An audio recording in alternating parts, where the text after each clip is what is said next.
প্রিয় দর্শক, অর্থনৈতিক উন্নয়নের সঙ্গে সঙ্গে দেশে ব্যাপকভাবে বেড়েছে বিমা খাতের সম্ভাবনা। এই সম্ভাবনাকে সামনে রেখে আরটিভি সাপ্তাহিক আয়োজন উন্নয়নের বিমা অনুষ্ঠানে আপনাদের সবাইকে স্বাগত জানাচ্ছি। আমি সৈয়দ আশিক রহমান।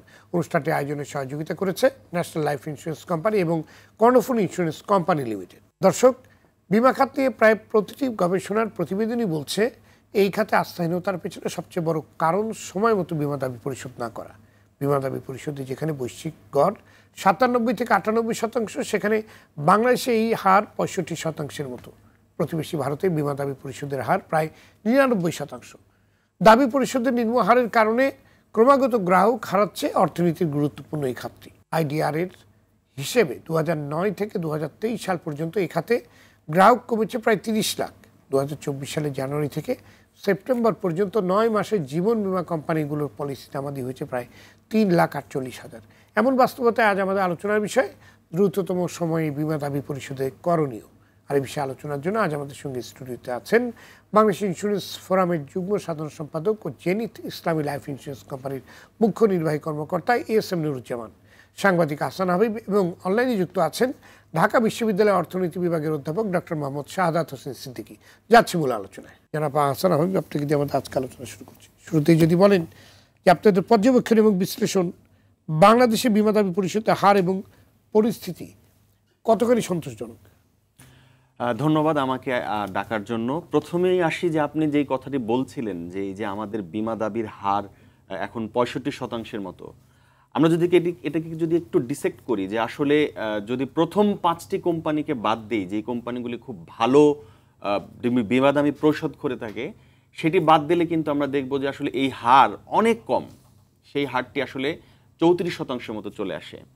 আবার যদি আমরা একটু নিচের দিকে দেখি যে কোন কোম্পানিগুলি আসলে কেমন করছে, তাতে দেখা যায় যে নিচের দিকের অন্তত 10টি কোম্পানি রয়েছে যে কোম্পানিগুলি আসলে 10%-এরও বেশি করতে পারছে না বিমা দাবি পরিশোধ। এবং আমরা একটি তথ্য দেখিয়েছি কয়েকদিন আগে আমার একটা রিপোর্টে যে প্রায় 11 লাখের মতন গ্রাহক যারা এখন বিমা দাবির জন্য ঘুরছেন, যারা বিমা দাবি পাচ্ছেন না। তাহলে এই 11 লাখ মানুষ যে পাচ্ছেন না, তাহলে তো তাদের মধ্যে তাদের যে মানসিক অবস্থা সেটি আপনি বুঝতে পারেন যে আসলে কী অবস্থা হতে পারে। এবং তাদের পাশাপাশি আরও যেসব তাদের পরিবার পরিজন সব মানুষই কিন্তু এই সম্পর্কে জানছে। সুতরাং এটা আসলে সন্তোষজনক হওয়ার কোনো সুযোগ নেই। আপনি বলছিলেন যে ভারতে, আমাদের পার্শ্ববর্তী দেশ ভারতে বিমা দাবির হার প্রায় 99%। ওয়ার্ল্ড ওয়াইডও কিন্তু এই হারটা অনেক বেশি, 97-98%-এর মতো। সুতরাং বাংলাদেশে যে এই হার এত কম, এটা কিন্তু মানুষের জন্য সত্যি অনেক সন্তোষজনক। ধন্যবাদ। অধ্যাপক শাহাদাত হোসেন, প্রতিবেশী ভারতে বিমা দাবি পরিশোধের হার এখন প্রায় 99%। বৈশ্বিক গড় 97 থেকে 98%, অথচ বাংলাদেশে 65%-এর কিছু বেশি। এই প্রবণতা বিমা খাতের জন্য কতটুকু স্বাস্থ্যকর? জি, দেখেন, আমরা যখন বলি যে কোনো ধরনের ধরেন বাংলাদেশ একটা ইকোনমি কিভাবে পারফরমেন্স করছে, ঠিক তার ভিতরেই কিছু এজেন্সি, তার মধ্যে ইন্স্যুরেন্স একটা এজেন্সি, ঠিক সেটার সফলতা এবং ব্যর্থতা মাপতে গিয়েও কিন্তু আমাদের কিছু মানদণ্ড তৈরি করতে হয় এবং মাপকাঠি তৈরি করতে হয়। সেই মাপকাঠিটাই কিন্তু হচ্ছে যে আমাদের যে গ্রাহক তারা দাবি করছে কিন্তু দাবি পরিশোধ হচ্ছে কি হচ্ছে না, সেই মাত্রায় আমি বলবো এটা খুবই নিচের দিকে অবস্থান করছে। ইন এ সেন্স আমাদের সার্বিক অবস্থা খারাপ। এর পিছনে মূলত যে কারণ সেটা যদি চিন্তা করেন, আমরা যখন পার্শ্ববর্তী দেশ ভারতের কথা চিন্তা করি, ভারতে ইন্স্যুরেন্স কোম্পানি কয়টা? 58টা। জনসংখ্যা কত? 150 কোটি। বাংলাদেশের জনসংখ্যা যদি 18 কোটির জন্য 83টা করেন, তখন বোঝা যাচ্ছে যে আমার সংখ্যাটাই যখন বেশি হচ্ছে, তখন তাদের টিকে থাকার জন্যই কিন্তু এই ম্যাল প্র্যাকটিস এবং যে বিমা পরিশোধ দাবিগুলা পরিশোধ করতে পারছে না, এর কারণেই। অতএব আমি মনে করি সার্বিকভাবে একটা সাস্টেইনেবল ইন্স্যুরেন্স, যেটা আমরা যে গ্রোথ হবে পর্যায়ক্রমে, যে সংখ্যাটা বললেন যে গ্রাহক কমছে, তে দেশ উন্নত হচ্ছে, দেশ উন্নতির সাথে সাথে ইন্স্যুরেন্সটা কিন্তু খুবই গুরুত্বপূর্ণ হয়। তাহলে বাংলাদেশ তার কিন্তু একটা প্যারাডক্সিক্যাল সিচুয়েশন ফেস করছে বলে আমি মনে করি। কারণ উন্নতির সাথে সাথে যখন ইন্স্যুরেন্সের অবস্থা বেহাল দেখবেন, তখন সার্বিকভাবেই চিন্তা করবেন যে এর গভর্নেন্সের সমস্যা, এর যে দাবির কথা তুললেন সেটার সমস্যা, আরেকটা হচ্ছে জনসংখ্যা এবং ব্যবসায়িক অনুপাতে যে সংখ্যাটা থাকা উচিত তার থেকে অধিক সংখ্যা হওয়ার কারণেই কিন্তু এই সমস্ত জালিয়াতির বেছে নিচ্ছে এই ইন্স্যুরেন্স কোম্পানিগুলো। ধন্যবাদ আপনাকে। জনাব নুরুজ্জামান, প্রায় সবাই বলছেন যে বিমা দাবি পরিশোধের হার কম হওয়াতেই বিমা খাতের প্রতি গ্রাহকদের আস্থা থাকছে না, কিংবা আস্থার ঘাটতি হচ্ছে, কমে যাচ্ছে। তো একজন পেশাদার বিমা কর্মকর্তা হিসেবে আপনার ব্যাখ্যা আমরা শুনতে চাই, কেন বাংলাদেশে বিমা দাবি পরিশোধের হার এত কম? ধন্যবাদ আপনার এই সুন্দর প্রশ্নের জন্য। আপনার মাধ্যমে আরটিভি দর্শকদেরকে ধন্যবাদ। আসলে খুব সুন্দর একটা টপিক নিয়ে আজকে আরটিভি আলোচনা করছে, সেটা হচ্ছে বিমা দাবি পরিশোধের বিষয়ে। আসলে আমাদের দুইজন বক্তাই খুব সুন্দর বক্তব্য রেখেছেন। এখানে যে কথাটা আসছে সেটা হচ্ছে, আপনি জানেন, তারপর আমি বলছি যে কয়েকটা কোম্পানি অনেক বড় ভলিউম তাদের কারণেই আসলে এই যে পার্সেন্টেজটা 65% আমরা দেখতে পাচ্ছি। আবার দেখা যাচ্ছে যে চতুর্থ প্রজন্মে যে কোম্পানিগুলো আসছে তারা কিন্তু আবার খুব ভালো, আপনার এখন 98-100%ও দিয়েছে। আবার কয়েকটা ভালো কোম্পানি আবার ভালো দাবি পরিশোধ করছে। তো এই ওভারঅল যেটা না হওয়ার কারণ হচ্ছে কয়েকটা কোম্পানিতে আপনার যে তাদের কোনো টাকাই নাই। তারা দেখা যাচ্ছে তারা যে অ্যাসেট কিনছে সেই অ্যাসেটগুলো তারা মালিক, তাদের ম্যানেজমেন্ট মিলে সেখানে প্রতারণা করেছে। এটা কারণে এই ক্লেমগুলো সেটেল করতে পারছে না। তো সেটা দেখা যাচ্ছে যে 3-4 বছরের ক্লেমগুলো পেন্ডিং পড়ে গেছে। তো এখন এটার জন্য আইডিআরকে আরও খুব স্ট্রিক্টলি ভূমিকা নিতে হবে। যদি আইডিআর শক্তভাবে ভূমিকা নেয় তাহলে এই দাবির যে পার্সেন্টেজটা এটা কিন্তু বাড়ানো সম্ভব। আর যেটা হচ্ছে, যেমন আমি আমার কোম্পানির কথা যদি বলি, 2024 সালে জেনেত ইসলামী লাইফ 98.13% আমরা বিমা দাবি সেটেল করেছি। তো এমনভাবে আমার মতো করে আরও 20টা কোম্পানি করেছে, কিন্তু যেহেতু কিছু কোম্পানি, কয়েকটা কোম্পানি করে নাই, তাদের কারণেই কিন্তু খাতের উপরে আসছে। তো এখন কিন্তু যে ডিজিটাল হওয়ার কারণে এখন কিন্তু মানুষ, এক সময় আমরা এখন গ্রাহকদের কিন্তু মোবাইল ব্যাংকিংও পরিশোধ করা হচ্ছে, এটা আগে ছিল না। তারপরে এখন মানুষের সচেতনতা বৃদ্ধি পেয়েছে। তো এই সচেতনতা বৃদ্ধির পাশাপাশি যদি আইনগতভাবে ব্যবস্থা নেওয়া হয়, শুধু আইডিআর তো একা পারবে না, সেখানে ইন্স্যুরেন্স অ্যাসোসিয়েশন আছে, ফোরাম আছে, আমরা এফআইডি আছে, সবাই মিলে যদি এটাকে খুব একটা কমিটি করে যদি কাজ করে তাহলে এটা সম্ভব।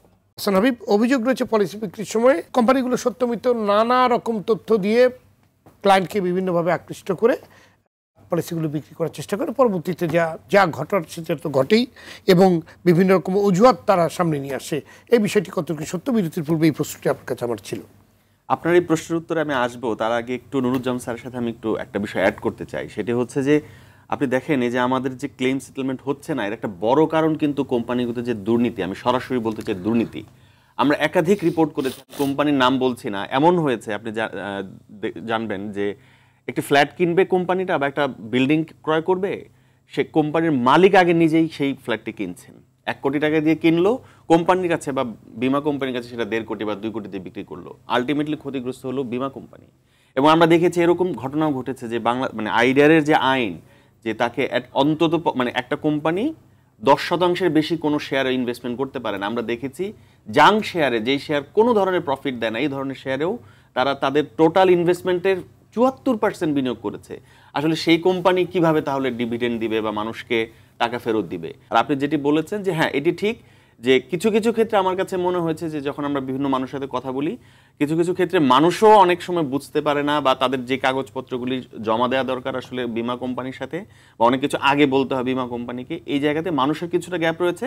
তবে বড় অংশে গ্যাপ আসলে বিমা কোম্পানিগুলো আসলে যেই জায়গাতে কাজ করা দরকার, বা মানুষ যেহেতু আমাদের, আপনি জানেন যে বিমা কোম্পানিতে যারা বিমা পলিসি খোলে, এর একটা বড় অংশ কিন্তু খুব ভালো শিক্ষিত এমন নয়।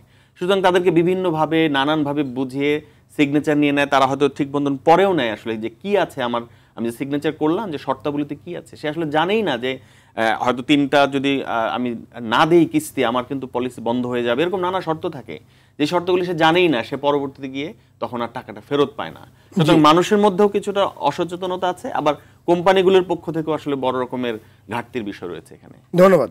অধ্যাপক শাহাদাত হোসেন, 2009 সাল থেকে 2023 সাল পর্যন্ত প্রায় 30 লাখ পলিসি কমেছে। পলিসি তামাদির সঙ্গে বিমা দাবি পরিশোধের নিম্ন হারের কি ধরনের সম্পর্ক আছে বলে আপনি মনে করেন? আমরা যখন বলছি যে কমেছে, সেই প্রশ্নটা আগেরটার সাথেও কিছুটা সম্পৃক্ত। প্রথমত হচ্ছে যে বাংলাদেশে ইন্স্যুরেন্স সম্পর্কে যে মানুষের ধারণা, ইন্স্যুরেন্স নিয়ে আসলে পারসেপশনটাই হচ্ছে নেগেটিভ। আপনি যদি সামগ্রিক বিচারে বলেন, এভারেস্টে যখন 50%-এর উপরে যায় তখন সেটাকেই কিন্তু গুরুত্বের সাথে বিবেচনা করা হয়।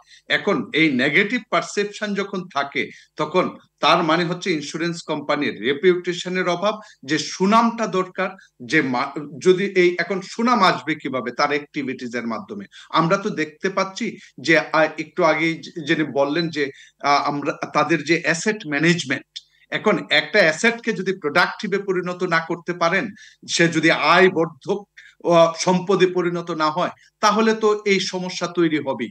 অতএব যে কোম্পানিগুলা অ্যাসেট ম্যানেজমেন্টের প্রবলেম, আবার এইদিকে দাবি পরিশোধ করতে পারছে না, গ্রাহকদের প্রবলেম, যাদেরকে নিয়েই তাদের বিজনেস, সব দিক থেকে যখন নেগেটিভ, তখন সামগ্রিকভাবে এই বাজারটা একটা নেতিবাচক প্রভাব রয়েছে। যদিও সামগ্রিকভাবে নেতিবাচক, এর মধ্যেও কিছু ইন্স্যুরেন্স কোম্পানি কিন্তু তারা অনেক ভালো পারফরমেন্স করছে। এখন আমি মনে করি যে বাংলাদেশের ক্ষেত্রে যদি বলেন সম্ভাবনার জায়গাটা, সেটা কিন্তু অফুরন্ত সম্ভাবনা আছে। অতএব দুটো ইন্ডিকেটর খুবই গুরুত্বপূর্ণ, যে ইন্স্যুরেন্স যেসব দেশে সাকসেসফুল, তারা শিক্ষিত এবং তারা ধনীর দিকে যাচ্ছে। তো বাংলাদেশের পার ক্যাপিটা ইনকাম গ্রোথ প্রবৃদ্ধির কথা যদি চিন্তা করেন সার্বিকভাবে, এবং শিক্ষার হারের কথাও, আমি কোয়ালিটি এডুকেশন বাদ দিলাম, কিন্তু অ্যাটলিস্ট আপনি কনসাসনেস বলেন কিছুটা হলেও জানে, কিন্তু তার মধ্যেও আমি বলবো ইন্স্যুরেন্সের জ্ঞান খুবই অপ্রতুল, এবং প্রাতিষ্ঠানিক জ্ঞান সেটা নাই বললেই চলে। স্বল্প মাত্রায় কয়েকটা সাবজেক্টে ইন্স্যুরেন্স সম্পর্কে ধারণা হয়। অতএব আপনি যদি শিক্ষিত মানুষের মধ্যে এই শিক্ষার ধারণাটা, ইন্স্যুরেন্স শিক্ষার ধারণাটাই ছাত্রদের মধ্যে না দিতে পারেন, তাহলে পরিবারগুলা কিভাবে জানবে, তারাই ইন্স্যুরেন্স সম্পর্কে কিভাবে জানবে? এই না জানাটা প্লাস হচ্ছে তাদের যে টার্মস অফ কন্ডিশনস গুলা থাকে, সেগুলা কিন্তু এক ধরনের ভ্যাগনেস থাকে, ইন এ সেন্স স্পষ্টতা নাই। সেই স্পষ্টতা ধন্যবাদ জনগণের কাছে করতে হবে। জনগণ পলিসি ম্যাচিউর হওয়ার সঙ্গে সঙ্গে যাতে গ্রাহক তার বিমা দাবির টাকা স্বয়ংক্রিয়ভাবে পেয়ে যায়, এমন ব্যবস্থাপনা গড়ে তোলার ক্ষেত্রে প্রতিবন্ধক আসলে কোথায়? পৃথিবীর সব দেশে যদি স্বয়ংক্রিয়ভাবে এগুলো করতে পারে, তো আমরা সেটা পারবো না কেন? কেন আমাদের সমস্যাটা কোথায়? না, আমাদের কোনো সমস্যা নেই। আমরা যদি ইআরপি বেস সফটওয়্যার করি, আমি তো যেমন আমি আজকে পলিসি নিলে আমার 15 সালে বা 20 সালে, মানে আমার 15 বছর বা 10 বছর পরে যে পলিসিটা ম্যাচিউর হবে, কিন্তু আমি জানি, আমি কিন্তু দিতেও পারবো। আমি কিন্তু তার কাছ থেকে কোনো কিছু লাগবে না, শুধু তার ব্যাঙ্ক অ্যাকাউন্টটা শুধু ভেরিফাই করে নেব অ্যাকাউন্টটা ঠিক আছে কিনা। তাহলে আমি বিএফটি এনে তাকে দিয়ে দিতে পারি, অথবা তাকে আমি তার মোবাইল ব্যাঙ্কিংয়ে দিয়ে দিতে পারি। সমস্যা হচ্ছে আমার কাছে যখন টাকা না থাকবে, তখনই কিন্তু আমি ম্যাচিউরের সময় আমি অনেক কিছু বলবো যে আপনার সাইন মিলে না, আপনি ঠিকমতো কিস্তি জমা দেন নাই, রিসিটগুলো দেন, এগুলো আমি অজুহাত খুঁজবো। তো এই জন্য টাকার জন্য আসলে এই অনেকে, যেমন আমাদের প্রবিধানমালাটা, যেটা বিনিয়োগ প্রবিধানমালা, এটা মানে হয়েছে অনেক দেরি করে, যেটা আমাদের ভাই আহসান ভাই যে কথাগুলো বলছে, হাবিব ভাই, যে এটার ফাঁকেই মানুষ এই যে ল্যান্ডে, আপনার ফ্ল্যাটে, তারপরে শেয়ার মার্কেটে এই উল্টাপাল্টা বিনিয়োগ করেছে। যেমন এখন কিন্তু বলা আছে যে আপনি 30% ট্রেজারি বন্ড কিনতে হবে। যদি সবাই 30% ট্রেজারি বন্ড কিনতো, আপনার ওই যে কত পার্সেন্ট ব্যাংকে রাখা যাবে, আপনি কত পার্সেন্ট আপনি লিজিং কোম্পানিতে রাখতে পারবেন, কত পার্সেন্ট একটা ব্যাংকে রাখতে পারবেন, এই নীতিমালাটা যদি অনুসরণ করেই, তাহলে কিন্তু কারোর কোনো প্রবলেম হওয়ার কথা না। আর আইডিআর কিন্তু বলছে যে ল্যান্ড কিনতে হলে আপনাকে আইডিআর পারমিশন নিতে হবে। এটাও আমরা অনেক সময় পারমিশন নেই। আমরা আসলে যদি দেখি যে 5 তারিখের আগের বাংলাদেশে যারা ইন্স্যুরেন্স কোম্পানি চালিয়েছে, তারা খুবই এখন মন্ত্রী, এমপি, খুবই দলের প্রভাবশালী লোকেরা, তারা এই ক্ষমতাটাকে অপব্যবহার করার কারণেই এই সামগ্রিক অর্থনীতিটা মানে এই বিমা খাতে প্রবলেমে দাঁড়িয়েছে। 3,500 কোটি টাকা বিমা দাবি পরিশোধ করা হয়নি, এবং আসলে একটা চরম বিশৃঙ্খল পরিস্থিতি সৃষ্টি হয়েছে। আসলে এই দাবি পরিশোধের উপায় কি? অন্য কোনো উপায় কি রয়েছে? আপনি যেটা বলছিলেন যে 30 লাখ বিমা গ্রাহক কমে গেছে, এটা কিন্তু অনেক বড় বিষয় বাংলাদেশের। হ্যাঁ, বাংলাদেশের ইকোনমি যখন গ্রো করছে, তখন আমার বিমা গ্রাহক কমে যাচ্ছে, যেখানে সারা বিশ্বে বাড়ছে, আমাদের দেশে কমে যাচ্ছে। এত বড় স্ট্রাইকিং একটা ডেটা, এরপর এবং এত দুর্নীতি হয়েছে, অথচ দেখেন এখানে কোনো সংস্কার নেই।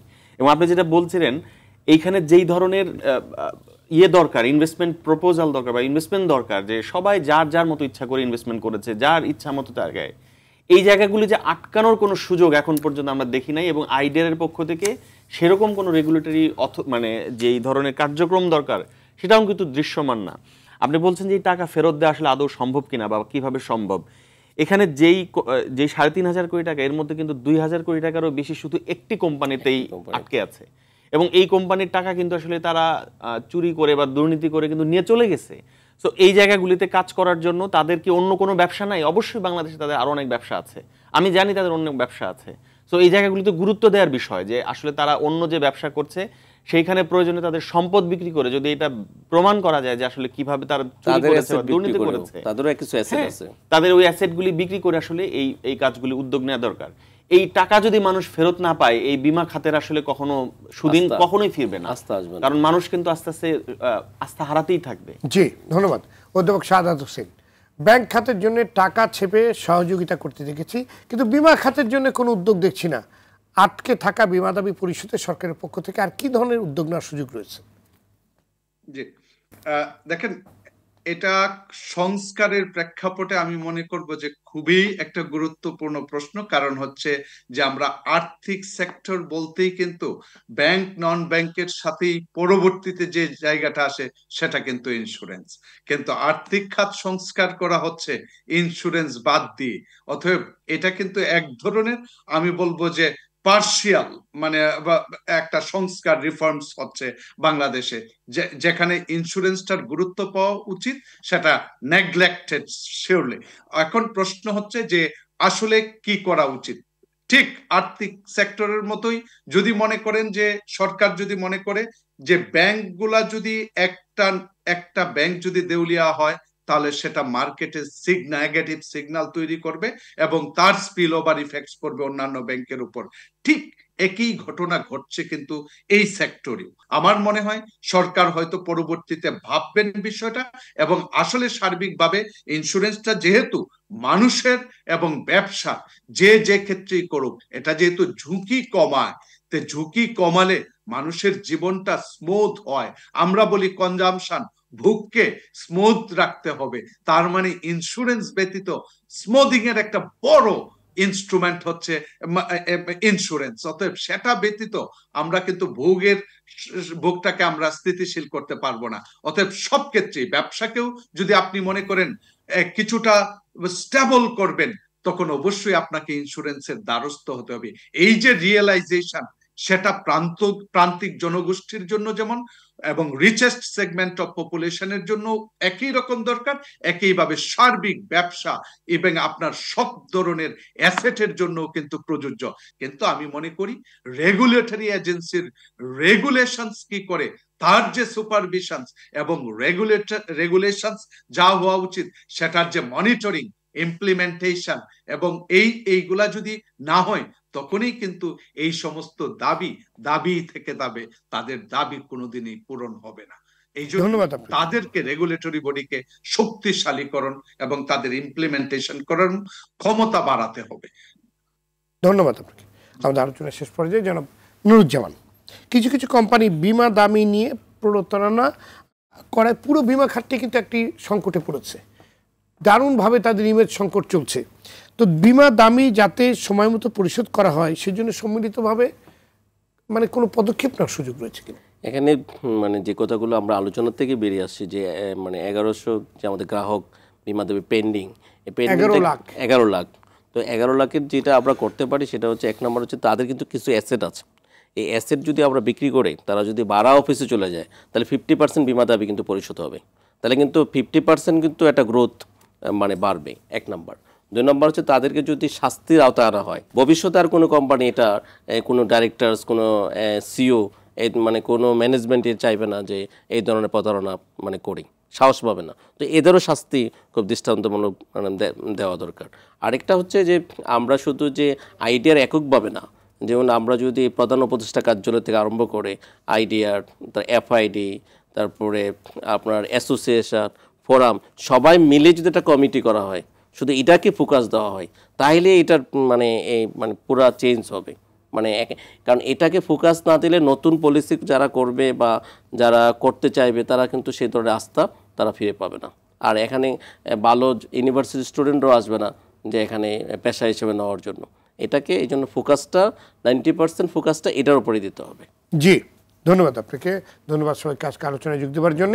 দর্শক, বিমা খাতে গ্রাহকদের আস্থা ফিরিয়ে আনতে হলে সবার আগে বিমা দাবি পরিশোধে নিশ্চিত করতে হবে। ম্যাচিউরড হওয়ার সঙ্গে সঙ্গে দাবি পরিশোধের ক্ষেত্রে কী ধরনের সীমাবদ্ধতা বা প্রতিবন্ধকতা আছে তা চিহ্নিত করে দ্রুত সমাধান করতে হবে। স্বয়ংক্রিয় ব্যবস্থাপনা গড়ে তুলতে প্রয়োজনে একটি কমিশন গঠন করতে হবে। বিমা খাতের সংস্কারের উদ্যোগ নিতে হবে। জীবন ও সম্পত্তির সুরক্ষায় বিমা খুবই গুরুত্বপূর্ণ একটি উদ্যোগ। সুতরাং বিমা খাতে আস্থা তৈরিতে সম্মিলিত পদক্ষেপ নিতে হবে। যেসব কোম্পানি গ্রাহকদের টাকা আত্মসাৎ করেছে তাদের সম্পত্তি বিক্রি করে হলেও গ্রাহকদের টাকা ফেরত দেওয়ার ব্যবস্থা করতে হবে, এমন পরামর্শগুলি তুলে ধরার চেষ্টা করেছেন আজকের আলোচকবৃন্দ। দর্শক, আজ পর্যন্তই। আগামী সপ্তাহে আবারও দেখা হবে। জানিয়ে রাখছি, উন্নয়নী বিমা অনুষ্ঠানটি আয়োজনে সহযোগিতা করেছে ন্যাশনাল লাইফ ইন্স্যুরেন্স কোম্পানি এবং কর্ণফুলী ইন্স্যুরেন্স কোম্পানি লিমিটেড। সবাই ভালো থাকুন, সুস্থ থাকুন। সঙ্গে থাকার জন্য ধন্যবাদ।